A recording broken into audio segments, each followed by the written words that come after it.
కర్మయోగమును కృష్ణుడు వివరించెను. స్వధర్మ మర్మము నరునకు వినిపించెను.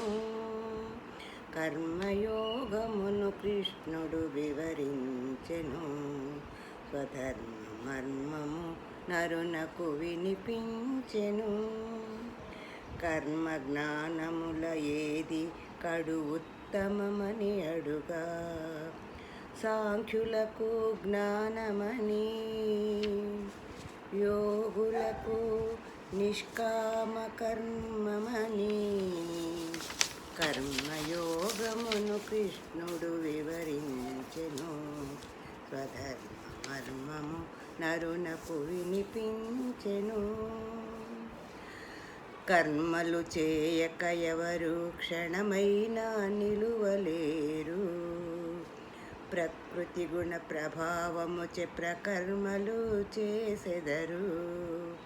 కర్తవ్య కర్మ చేయవలయును.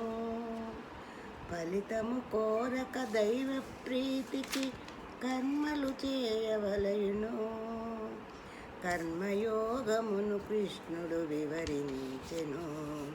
స్వధర్మ మర్మము నరునకు వినిపించెను. కర్మయోగమును కృష్ణుడు వివరించెను.